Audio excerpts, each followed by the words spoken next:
Today I'm going to discuss about transcription in case of E. coli, which is the prokaryote. Now सबसे पहले जब भी transcription की initiation होती है तो यहाँ पे एक प्रोमोटर चाहिए. प्रोमोटर वो रीजन है जहां पे कि जाके आरएनए पॉलीमरेज बाइंड करता है और ट्रांसक्रिप्शन को इनिशिएट करता है. सबसे पहले हम देखेंगे promoter in case of E coli which is a prokaryote. तो यहाँ पे जो प्रोकैरियोट्स में प्रोमोटर सीक्वेंस होता है इसमें यहाँ पे दो कंसेसस सीक्वेंसेस प्रेजेंट होते हैं. नाउ जो पहला कंसेसस सीक्वेंस है इसे -30 बॉक्स भी बोला जाता है और इसमें टीटी जीए सीए ये न्यूक्लियोटाइड्स प्रेजेंट होते हैं. उसके बाद जो दूसरा कंसेसस सीक्वेंस है ये इस साइड प्रेजेंट है, इसे -10 बॉक्स भी बोला जाता है and it is rich in thymine and adenine nucleotides. इसमें टीए टीए एटी ये वाले न्यूक्लियोटाइड्स प्रेजेंट होते हैं. नाउ यहाँ पे सबसे पहले ये जो साइड है इसे हम बोलते हैं अपस्ट्रीम ऑफ प्रोमोटर. तो जब भी प्रोमोटर जो है ये अपस्ट्रीम रीजन में प्रेजेंट होता है, दिस रीजन इज माइनस और यहाँ पे +1 साइड प्रेजेंट है. +1 साइड जो है यहाँ से ट्रांसक्रिप्शन की इनिशिएशन होगी और जब भी यहाँ से ट्रांसक्रिप्शन की इनिशिएशन होगी तो इस रीजन में एडेनिन एंड ग्वानिन प्रेजेंट होते हैं. मींस जो यहाँ पे ऊपर वाला स्ट्रैंड है जो कि 5' to 3' डायरेक्शन में है डीएनए का, इसमें यहाँ पे प्यूरिन्स प्रेजेंट होते हैं which are adenine and guanine. और जो सेकेंड स्ट्रैंड है जो कि 3' to 5' डायरेक्शन में है इसमें पायरिमिडिन्स प्रेजेंट होते हैं which are the thymine and cytosine. Now यहाँ पे सबसे पहले जब भी ट्रांसक्रिप्शन स्टार्ट होती है तो ये 5' to 3' डायरेक्शन में होती है. It is a unidirectional process. हमेशा जो ट्रांसक्रिप्शन है मींस जो आरएनए की सिंथेसिस है ये 5' to 3' डायरेक्शन में होगी. मींस यहाँ पे जो डीएनए का स्ट्रैंड जो कि एज अ टेम्पलेट एक्ट करेगा ये 3' to 5' डायरेक्शन में प्रेजेंट होना चाहिए, तभी यहाँ पे जो ट्रांसक्रिप्शन है ये 5' to 3' डायरेक्शन में होगी.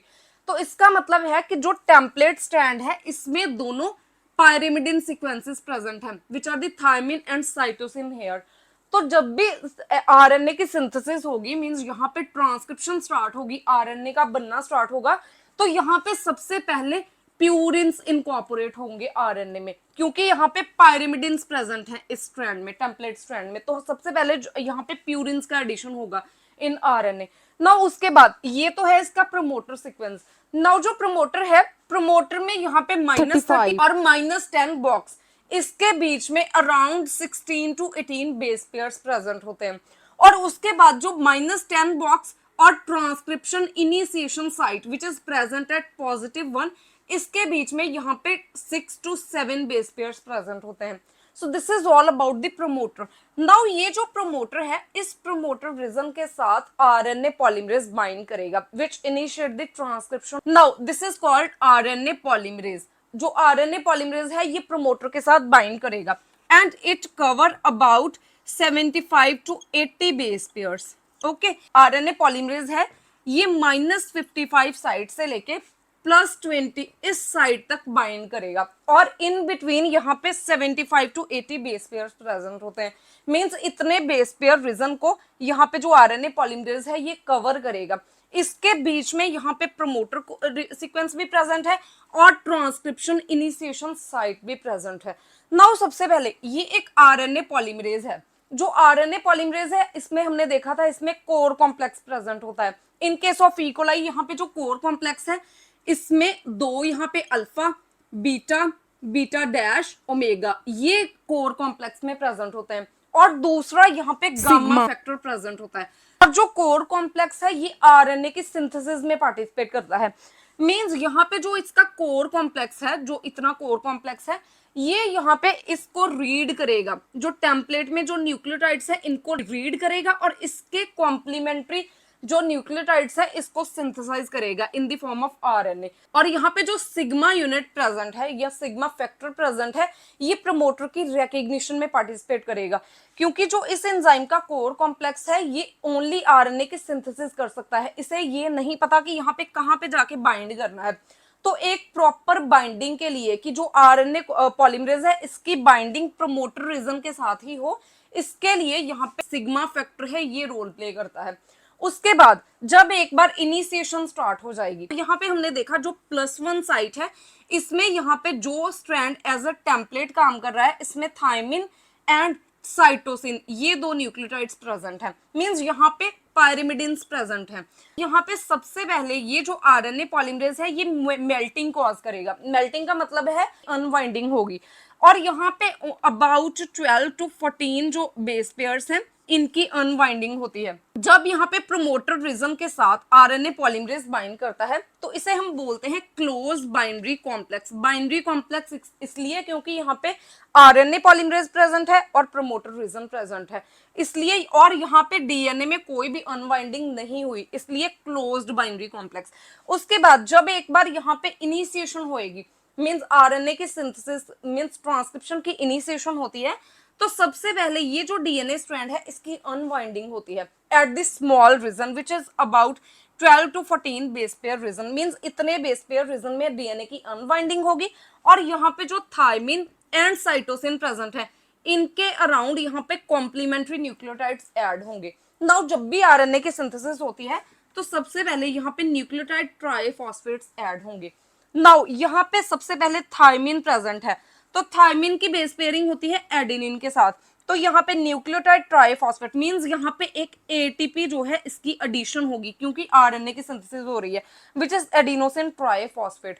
तो जब भी आरएनए की सिंथेसिस होती है तो यहाँ पे जो फर्स्ट न्यूक्लियोटाइड इनकॉर्पोरेट होता है इन दी आरएनए चेन ये न्यूक्लियोटाइड ट्राइफॉस्फेट की फॉर्म में इनकॉर्पोरेट होता है। जबकि जब हमने डीएनए रेप्लिकेशन में देखा था तो वहां पे जो फर्स्ट न्यूक्लियोटाइड एड अप होता है डीएनए चेन में ये न्यूक्लियोटाइड मोनोफॉस्फेट की फॉर्म में होता है जो फर्स्ट न्यूक्लियोटाइड है। ये डिफरेंस है आरएनए सिंथेसिस और डीएनए सिंथेसिस में, मींस रेप्लिकेशन एंड ट्रांसक्रिप्शन में। और बाकी के जितने भी न्यूक्लियोटाइड्स यहाँ पे ऐड होंगे आरएनए में ये न्यूक्लियोटाइड मोनोफॉस्फेट की फॉर्म में ऐड होंगे। सपोज यहाँ पे ये साइटोसिन प्रेजेंट है और जो साइटोसिन है इसकी कॉम्प्लीमेंट्री बेस पेयरिंग होती है विद द ग्वानिन। यहाँ पे जो ग्वानिन है ये ग्वानिन ट्राइफॉस्फेट की फॉर्म में आएगा और यहाँ से जो ग्वानिन ट्राइफॉस्फेट मींस इसके पास 3 फॉस्फेट हैं तो 2 फॉस्फेट जो है ये रिमूव हो जाएंगे इन दी फॉर्म ऑफ पायरोफॉस्फेट। और यहाँ पे जो ग्वानिन इनकॉर्पोरेट होगा ये ग्वानिन मोनोफॉस्फेट की फॉर्म में इनकॉर्पोरेट होगा। मींस जो इसका अल्फा फॉस्फेट है वो यहाँ पे ऐसे ही प्रेजेंट रहेगा जैसे हमने रेप्लिकेशन में देखा था। तो यहाँ पे जो फर्स्ट न्यूक्लियोटाइड है ये न्यूक्लियोटाइड ट्राइफॉस्फेट की फॉर्म में इनकॉर्पोरेट होगा और बाकी के चेन में जितने भी न्यूक्लियोटाइड हैं ये न्यूक्लियोटाइड मोनोफॉस्फेट की फॉर्म में यहाँ पे चेन में इनकॉर्पोरेट होंगे। तो इस तरीके से ये आरएनए की सिंथेसिस होती है। नाउ यहाँ पे ये आरएनए प्रेजेंट है which is called the mRNA. Promoter sequence present है और आरएनए पॉलीमरेज प्रेजेंट है। मींस यहाँ पे 3 कंपोनेंट्स प्रेजेंट है इसलिए इसे बोलते हैं ternary open complex. Ternary means 3 components present है। ओपन इसलिए क्योंकि यहाँ पे जो डीएनए है ये अनवाइंडेड फॉर्म में है इन दिस स्मॉल रीजन। तो यहाँ पे ये जो टेम्पलेट डीएनए है इसकी जो अनवाइंडिंग है जब यहाँ पे जो आरएनए पॉलीमरेज है ये इस साइड मूव करता जाएगा तो जो स्मॉल रीजन है टेम्पलेट का वो अनवाइंड होगा which is about 10 to 12 base pair long region, तो इसमें अनवाइंडिंग होगी। यहाँ पे जो सिग्मा फैक्टर है ये प्रोमोटर रिकॉग्निशन के लिए चाहिए, इसके बाद इसकी कोई भी जरूरत नहीं होती। तो जब एक बार यहाँ पे ये जो आरएनए है इसमें 12 to 14 न्यूक्लियोटाइड्स इनकॉर्पोरेट हो जाएंगे तो यहाँ से ये जो सिग्मा फैक्टर है ये रिमूव हो जाएगा क्योंकि ये प्रमोटर जो है इसकी रिकॉग्निशन के लिए चाहिए। जो चेन इलोंगेशन है इसके लिए यहाँ पे जो कोर कॉम्प्लेक्स है आरएनए पॉलीमरेज का जिसमें ये सारे कंपोनेंट्स प्रेजेंट होते हैं ये इलोंगेशन में पार्टिसिपेट करते हैं और जो सिग्मा फैक्टर है ये यहाँ से रिमूव हो जाएगा। नाउ इसके बाद ये जो प्रमोटर है इसके डाउनस्ट्रीम मूव करता है जो आरएनए पॉलीमरेज है। मींस जो प्रमोटर का ये वाला रीजन है इसे हम बोलते हैं अपस्ट्रीम रीजन, जो प्रमोटर का इधर वाला पार्ट है जो माइनस में प्रेजेंट होता है। और यहाँ से जो ट्रांसक्रिप्शन इनिशिएशन साइट है इसका जो इस साइड वाला पोर्शन है इसे हम बोलते हैं डाउनस्ट्रीम रीजन। और जो आरएनए पॉलीमरेज है ये downstream to promoter region move करेगा और यहाँ पे जो टेम्पलेट में न्यूक्लियोटाइड्स प्रेजेंट है टेम्पलेट डीएनए में इसको रीड करेगा और कॉम्प्लीमेंट्री जो बेस पेयर्स हैं इनको इनकॉर्पोरेट करेगा आरएनए में। नाउ यहाँ पे ये एक एमआरएनए है। जब एक बार एमआरएनए की सिंथेसिस होती जाएगी तो जो एमआरएनए है ये इस साइड मूव करता जाएगा। मींस ये जो स्मॉल रीजन है जिसमें आरएनए एंड डीएनए का हाइब्रिड प्रेजेंट है ये उस रीजन में प्रेजेंट है। यहाँ पे जो न्यू न्यूक्लियोटाइड्स हैं ये इनकॉर्पोरेट हो रहे हैं आरएनए में, तो इस रीजन में यहाँ पे हाइब्रिड प्रेजेंट है। जब एक बार जो इसकी चेन इलोंगेशन होती रहेगी एमआरएनए की तो ये ऐसे जो है रिमूव होता रहेगा। मींस डीएनए और इसके बीच में जो पेयरिंग है ये रिमूव होती रहेगी। Now this is a separate mRNA. And यहाँ पे जो डीएनए है इसकी भी बाद में वाइंडिंग होती जाएगी, रीवाइंडिंग होती जाएगी। मींस जब आरएनए पॉलीमरेज इस साइड मूव करता है तो इस साइड ये अनवाइंडिंग करेगा और पीछे जो रीजन है ये दोबारा इसकी रीवाइंडिंग होती रहेगी। सो यहाँ पे एक टर्म है प्रोमोटर क्लियरेंस। प्रोमोटर क्लियरेंस का मतलब है कि जब ये जो आरएनए पॉलीमरेज है ये प्रमोटर रीजन से इस साइड मूव कर जाए, मींस डाउनस्ट्रीम रीजन में मूव कर जाए, इसे हम बोलते हैं promoter clearance. And second term is abortive initiation. Abortive initiation का मतलब है कि जब जो आरएनए पॉलीमरेज है ये इनिशिएशन को स्टार्ट करता है तो ये बहुत बार ऐसा होता है आरएनए पॉलीमरेज के साथ कि ये 2 to 3 जो न्यूक्लियोटाइड्स हैं इनको इनकॉर्पोरेट करता है एमआरएनए में और ये फिर से डिसोसिएट हो जाता है। जब ये बार बार डिसोसिएट होता है after adding 2 to 3 nucleotide in RNA तो इसे हम बोलते हैं अबॉर्टिव इनिशिएशन। जब यहाँ पे जो एमआरएनए है इसमें अराउंड 12 to 14 न्यूक्लियोटाइड्स ऐड हो जाते हैं तो ये जो कॉम्प्लेक्स है which is present between the promoter and RNA polymerase ये एक स्टेबल कॉम्प्लेक्स बन जाता है। उसके बाद जो आरएनए पॉलीमरेज है इसकी डिसोसिएशन नहीं होती और ये कॉन्टिन्यूसली जो है इलोंगेशन करता रहता है एमआरएनए की जब तक कि एक स्टॉप कोडोन वहां पे नहीं आ जाता। सो this is all about the initiation of transcription in case of prokaryotes जिसमें हमने एग्जांपल देखी ई कोलाई की। अब लास्ट में हम डिस्कस करेंगे about the termination of transcription in case of prokaryotes. Now there are two type of terminations in case of E. coli. First is called the row dependent termination. Row dependent termination में क्या है, यहाँ पे जो रो protein है ये termination में participate करते हैं।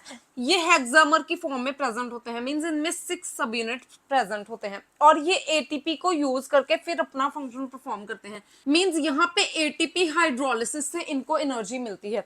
उसके बाद ये एक हेलिकेज है जो कि 5' to 3' डायरेक्शन में मूव करता है। मींस आरएनए पॉलीमरेज जो है इसके साथ ही ये भी मूव करता है 5' to 3' डायरेक्शन में और ये अनवाइंड करता है डीएनए आरएनए हाइब्रिड को ताकि जो DNA and newly synthesised RNA है ये दोनों सेपरेट हो जाएं और टर्मिनेशन हो जाए। नाउ यहाँ पे ये एक डीएनए प्रेजेंट है और ये टेम्पलेट डीएनए है जिसके अराउंड यहाँ पे कॉम्प्लीमेंट्री आरएनए की सिंथेसिस हो रही है विच इज एमआरएनए। नाउ यहाँ पे जो रो प्रोटीन है ये भी इसी डायरेक्शन में मूव करते हैं along with the RNA polymerase enzyme.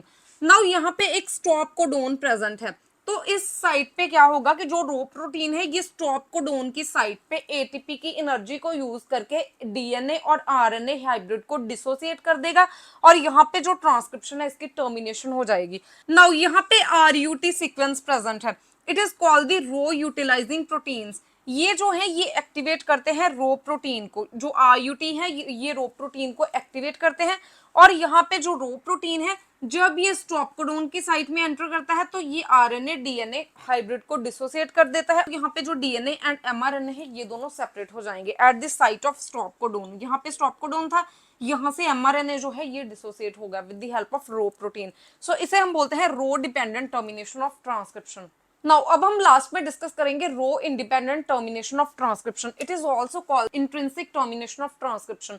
Now यहाँ पे क्या है कि जो रो प्रोटीन्स है इनका कोई भी यूज नहीं है, ये एक डीएनए टेम्पलेट है और यहाँ पे इन्वर्टेड रिपीट्स प्रेजेंट हैं which are guanine and cytosine rich. तो यहाँ पे एमआरएनए की फॉर्मेशन होगी और एमआरएनए में ये जो जीसी रिच सीक्वेंसेस हैं इनमें कॉम्प्लीमेंट्री बेस पेयरिंग होगी और यहाँ पे this is called hairpin like structure. एक हेयरपिन लाइक स्ट्रक्चर बनेगी क्योंकि यहाँ पे ये जो जीसी बेस पेयर्स हैं इनके बीच में इंटरेक्शन होगी, कॉम्प्लीमेंट्री बेस पेयरिंग होगी and this is called the hairpin like structure. Now इस रीजन में जो डीएनए टेम्पलेट है इसमें पॉली टेल प्रेजेंट है, मींस एडेनिन प्रेजेंट है और एमआरएनए में जो एडेनिन है इसके कॉम्प्लीमेंट्री यहाँ पे यूरासिल की सिंथेसिस होगी। लेकिन यहाँ पे जो एडेनिन एंड यूरासिल इनके बीच में जो बेस पेयरिंग है ये वीक इंटरेक्शन होती है, इसलिए यहाँ पे जो एडेनिन एंड यूरासिल ये वीक इंटरेक्शन है और ये डिसोसिएट हो जाती है, ये जो इंटरेक्शन है ये इंटरप्ट हो जाती है तो इसकी वजह से ये जो एमआरएनए है ये डिसोसिएट हो जाएगा from the DNA. Now this is a DNA template और जो आरएनए पॉलीमरेज है ये इस डायरेक्शन में मूव कर रहा है। यहाँ पे जो टेम्पलेट है इसमें एडेनिन प्रेजेंट है विद पॉली टेल और यहाँ पे यूरासिल प्रेजेंट है आरएनए में, एमआरएनए में। नाउ ये जो इंटरेक्शन है ये वीक इंटरेक्शन होती है और ये डिसोसिएट हो जाते हैं, इसकी वजह से ये जो एमआरएनए है ये सेपरेट हो जाएगा डीएनए से। So this is all about the transcription in case of prokaryotes और E coli. If you have any type of query regarding this topic please ask me in comment section and if you find the content useful please like and share the video and subscribe my channel biology on earth.